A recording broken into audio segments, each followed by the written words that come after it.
In today's video, I'm going to be looking back at my training back in 2011 up until today, developing the planche. So I'm going to show you some common mistakes that my students go through and that I went through personally at that time, some things I did right, some things I did wrong, and then some useful training guidelines if you are pursuing the planche. A planche is a straight arm skill, holding your body horizontally to the ground. The shoulders and the hips are in line with each other. The elbows are straight. There are progressions that can go from a tucked position all the way to a full position where the entire body is straight. So let me take you through the first time I started to train for the planche and then where my planche is today. Our first clip is from 2011. This is the earliest clip that I can find of myself doing a planche. So let's watch this first clip. So the main problem that I'm having is I'm trying to do a tuck planche, which is one of the easier regressions to a full planche.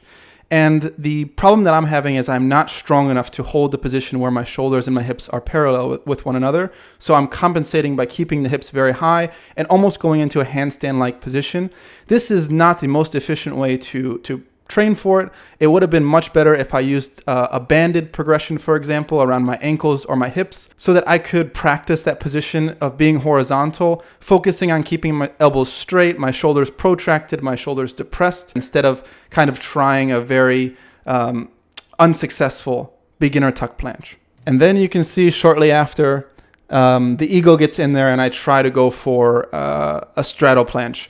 And basically what I'm doing here is keeping the hips high, just like in the first clip, but I'm bending the elbow. A straight arm skill and a bent arm skill are very different things. If I was able to hold this, it means nothing for a straight arm straddle planche. So what I should have done is the exact same thing as the previous clip, uses a banded progression so that I can build some of the strength in the shoulder and the scapula and understand that positioning a little bit better instead of going for an ego rep. And then again, around 2012, basically doing the same exact thing. From my perspective, there is no progress from 2011, 2012. It looks exactly the same. It was basically me just trying things and trying to do an advanced progression that I wasn't ready for. And then we get into 2013, and this is where things start to change because I actually got a hand balancing coach. And one of the things that we worked on was the planche. So I regressed back to the tuck variation. I was keeping the shoulders and the hips more or less in the same line, and I was working for volume. So you can watch in this clip,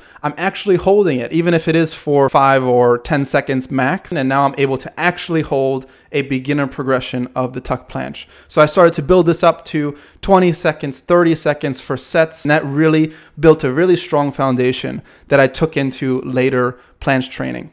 So then in 2014, now I'm working a little bit on negatives as well. And if we take a look at the negative, from the outside perspective, it looks quite kind of impressive, right? Like I'm doing, I went from a tucked variation all the way to straddle, wow.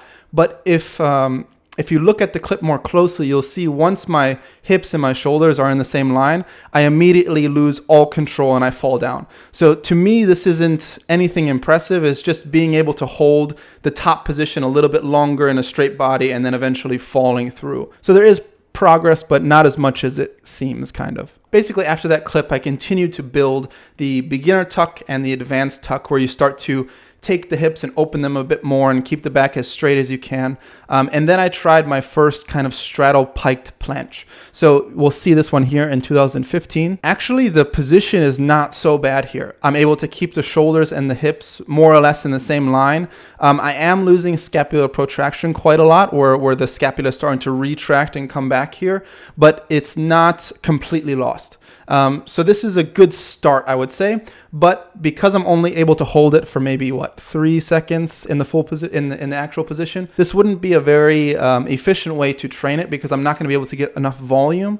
So at this point, what I did was I went back to the advanced tuck, and that was my main sets. I was building the advanced tuck up because I simply wasn't able to get enough volume in the piked planche. And then 2016 and 2017 are where things drastically changed. This is where I started working with Ido Portel's online coaching, and we'll see I'm able to do a longer piked straddle planche. I'm able to keep the scapula a little bit more protracted, even if the hips do pike quite a bit. So there was definitely progress. I think this video was either at the end of 2016 or at the beginning of 2017. So there was probably about 1 to 2 years between the last clip and this one. So there was definitely progress, but it was small. And I started working to build volume in the easier progressions. Because what I was noticing after working with Ito and his team was that I was simply trying to go for the next harder progression without actually building that solid base beforehand. I was kind of rushing the process a bit. So I took a step back and started working on the easier progressions. In 2017, I started to use what's called a froggy planche. This is very similar to an advanced tuck where you're trying to open the hip angle a little bit, but you're also splitting the legs across. So it does look like my thighs are resting on my forearm, but that's not the case. They are not. If the thighs were resting on the forearm, it would be a terrible progression for the planche because you're not actually practicing the weak link in the planche, which is the scapula, the strength around the scapula. And then you can see later in the year, the quality improved within that froggy planche. I'm able to extend the hips a little bit better. I'm able to keep a straighter spine. It's still not straight, but much better quality. So I went back, rebuilt some of the foundation material, and then you can see I revisit the pike tuck planche, and it is much more solid, much more, there's no movement. I'm able to keep good protraction and depression in the scapula. And then we're going to come into 2019, and again things changed here because I didn't train the planche very much at all. I went to go train Kung Fu at that time, and we were training 8 hours a day, and I couldn't find the time, or I didn't make the time to practice the planche during that time. You'll see a video here. This is kind of me coming back and testing. I actually think it's more or less the same as it was in 2018, so there was no real progress. So I went from here, started to build up more and more in that piked straddle planche, and then in 2020, you can see that I'm able to negative into not a straight body straddle planche, but a much straighter position, even though I did only hold it for maybe 3 seconds, something like that. Basically, after this video was taken, I didn't work the planche in particular at all. In 2021, I didn't work the planche at all as well. Of course, I'm still practicing a lot during this time, but just the planche was not on the menu. So what you're gonna see is my ability after doing no planche for a year and a half or 2 years. So I'm still able to do a pike straddle planche at this time.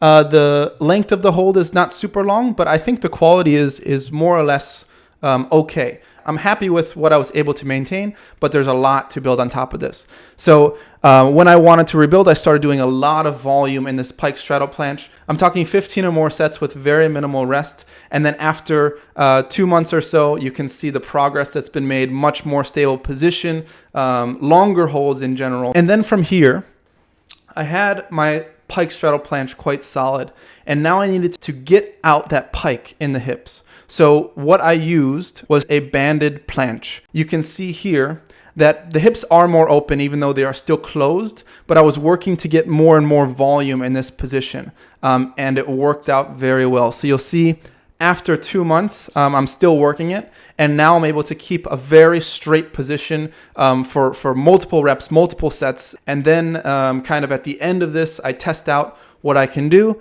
and you'll see right here what the planche looks like pretty much now. And this is absolutely the strongest that I've ever felt in the planche.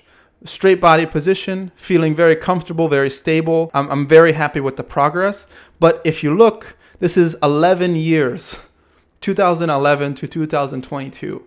And one of the most common things that I see on YouTube or on the internet in general is, oh, you can get this in 3 months or a year or 2 years. And the case is really probably not. You know, it's even if you work as much as you can and recover the best that you can, it's probably going to take much longer than you think to actually achieve these things. So when you do see a YouTube video of teaching you how to do this in 30 minutes or 30 days or even 1 year, it might not be a realistic expectation, and I think it could be quite harmful to your mentality of thinking, oh, I didn't get it after a year. I'm doing something terrible. And while there might be something that you can do that's more efficient, I don't think that having a certain goal within a certain amount of time is the best way to approach it. Allow it to take as long as it takes, and of course reach out to people that have gone through the process and that can teach these things so they can give you efficient ways to build it. But don't feel discouraged if it's taking you